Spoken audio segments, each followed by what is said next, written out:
What's up, BST? Today we're going to take a look at the back lunge. What I wanted to do was show a way that I've taught some of my students to work into it, especially with those who are sort of dealing with, instability. I mean, if instability is such a factor that it actually changes the movement, what we want to do is increase stability and then slowly make the environment more and more unstable. So what I'm going to do is I'm going to show you 3 to 4 different variations of a back lunge holding onto ropes, or in this case a TRX. So I'm going to roll clip and I'll break them down one by one. The first is the most stable of the 4. Again.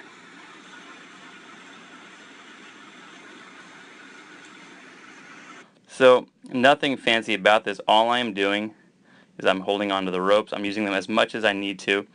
From here, what I want to point out is when I step backwards, what I don't want to see is when I step backwards, your spine just completely bowing. I already have enough problems with hyperextension and tight hips, so I'm actually going to try to use this as a nice little hip stretch. When I plant my weight, when I go down, what I'm actually doing is I am squeezing this near side, my right cheek, as hard as I can, trying to push my hips open, because what I want is a nice tall spine.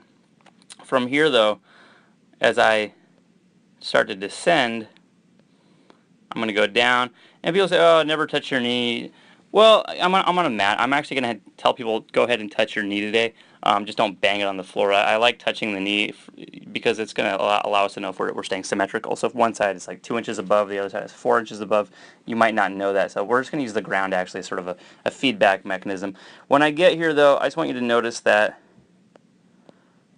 the lunge itself,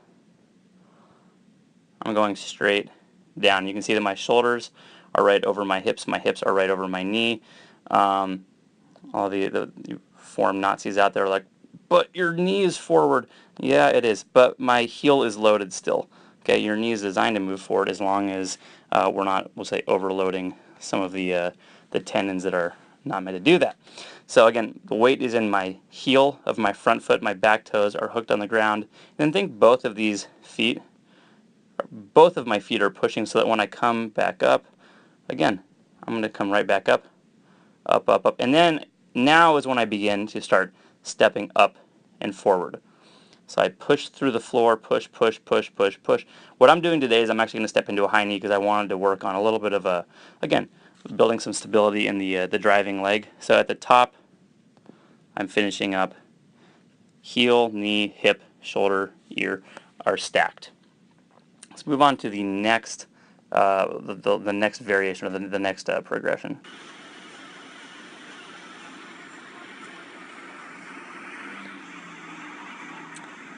Okay. Everything is the same except I'm doing this with one arm now.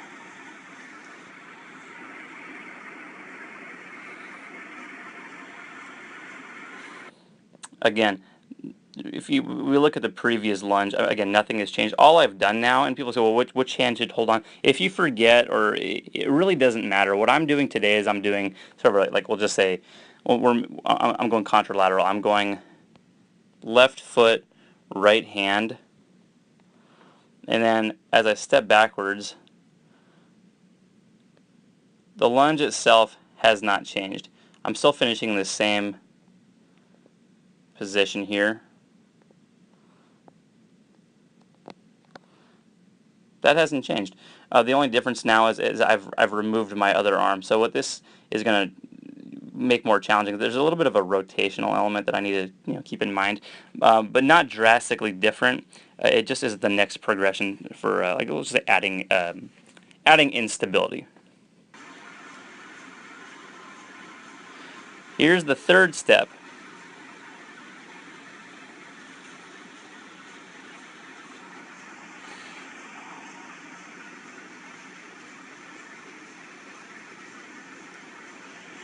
Okay, so this is when it gets a little bit more advanced, especially if you've been doing these things and you've been pretty much reliant upon you holding a dowel or holding onto a rope.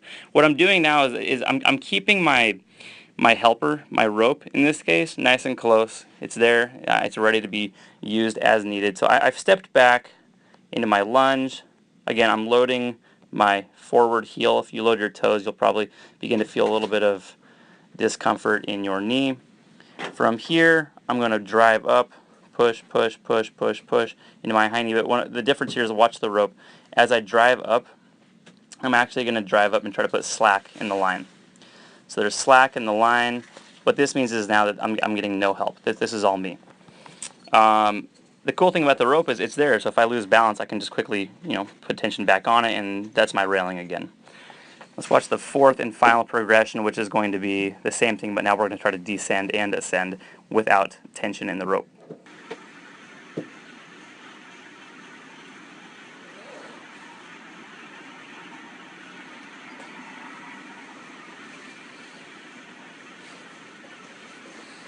Okay, so exact same movement, only difference is now I'm trying to keep the rope, let's say, loose the entire time. It's there for when I need it, but if you're able to do these, keeping a nice loose rope, what that means is, hey, maybe you're ready to practice these without any assistance at all. But this is a nice little progression to work on. I'll have another video up, and I'll have a link to it soon, on the lunge itself, where I'll show you sort of a view from the front and from the side. We'll cover the lunge itself in more depth, but here's, for now, a few ideas for some progressions you can use to work into the lunge and making it a little bit less and less stable. Okay, let me know if you have any questions. Good luck.